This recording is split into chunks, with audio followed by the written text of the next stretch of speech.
कूचबिहार जयगांव हत्याकांड में नाबालिगा के परिजनों से मुलाकात करने बीजेपी प्रतिनिधि दल बीजेपी सांसद राजू बिष्ट पहुंचे। कालचीनी बीजेपी विधायक विशाल लामा सहित कई भाजपा नेता व कार्यकर्ता प्रतिनिधि मंडल टीम के साथ नाबालिगा के परिजनों से मुलाकात करने के लिए जा रहे थे, तभी रास्ते में पुलिस प्रशासन ने उन्हें रोक दिया। पुलिस के बाधा के बाद मृतका के परिवार से मुलाकात किए बगैर ही बीजेपी नेताओं को रास्ते से लौटना पड़ा।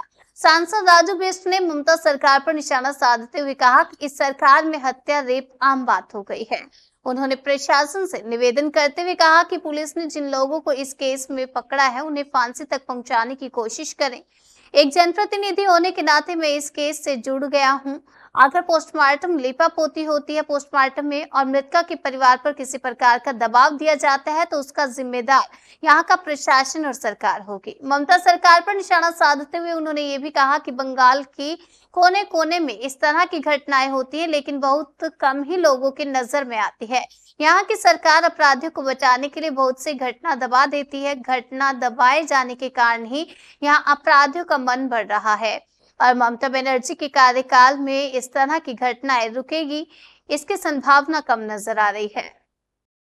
लेकिन ये अमूमन पूरे पश्चिम बंगाल में इसी प्रकार की जो है दृष्टि देखने में आती है, जो बहुत ही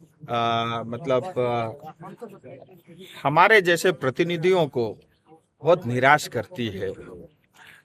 मैं भगवान से प्रार्थना करूंगा उस परिवार को शक्ति दे, और मैं पुलिस प्रशासन से और यहाँ की डीएम और एसपी से हाथ जोड़ के ये भी निवेदन करता हूँ कि जो 3 लोग तुरंत आपने पकड़े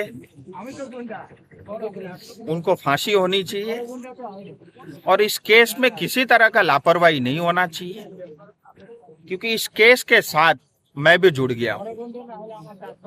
और अगर किसी तरह की लिपापोती होती है, चाहे वो पोस्टमार्टम में हो या बाद में परिवार को पैसे का लालच या डर दिखा करके इस केस को दबाने की बात होती है, तो उसके लिए पुलिस और प्रशासन जिम्मेदार होगी, यहाँ की सरकार जिम्मेदार होगी। पश्चिम बंगाल में घटनाएं रोज घटती है, लेकिन जो घटनाएं जो गिनती में आती है, ध्यान में आती है, बहुत थोड़ी आती है, बाकी सब दबा दिया जाता है। जब आप अपराध को दबाओगे तो अपराधी और पैदा होते हैं, और आज पश्चिम बंगाल में यही हो रहा है। ममता बनर्जी मुख्यमंत्री अपराधियों को बचाती है, इसीलिए अपराधियों के हौसले बुलंद है और आए दिन पश्चिम बंगाल में अपराध बढ़ रहा है।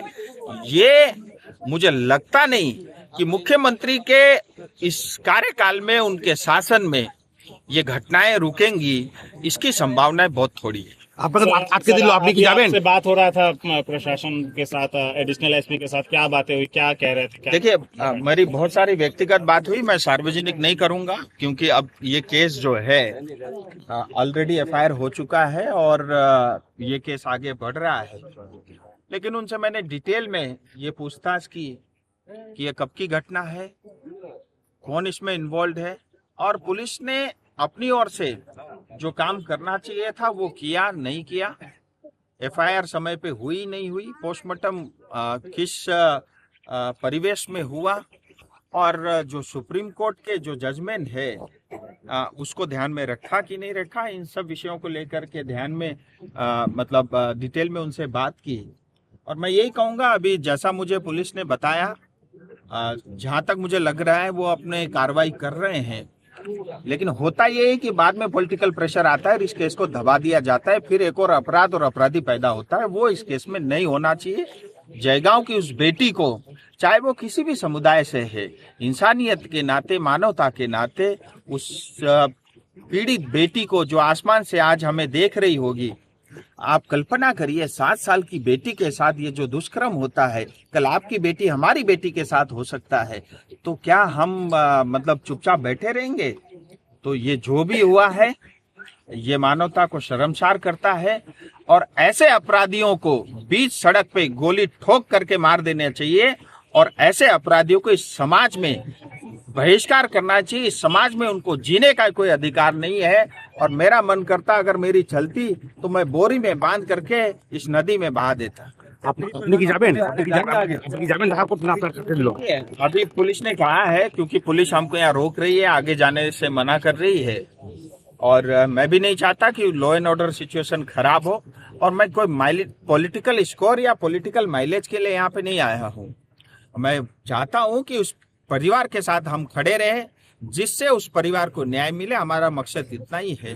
पुलिस ने कहा है क्रीमेशन होने के बाद हमको जाने देंगे, हम अभी थोड़ी देर वेट करते हैं, फिर जैसा वो कहेंगे उस हिसाब से करेंगे। अभी तृणमूल ममता की है, तो जब भारतीय जनता पार्टी की सरकार बनेगी तो वो जनता की पुलिस होगी। दुर्भाग्य से आज ममता की पुलिस है, हम ज्यादा कुछ कर भी नहीं सकते। राजू जी, और दूसरा, आपने देखा होगा पुलिस वाले को बात करने की तमीज भी नहीं है, ना उनको प्रोटोकॉल आता है, और कैसे किससे क्या बात करनी उनको इतनी अकल भी नहीं है, उनकी ट्रेनिंग भी ठीक से नहीं हुई है। तो अब मैं उसमें ज्यादा कुछ बोल नहीं सकता। राजू जी, अभी तृणमूल की ओर से जो बताया जा रहा है कि भाजपा जो है राजनीति कर रही है इस मुद्दे को लेकर के, जयगांव में भाजपा का सांसद भाजपा का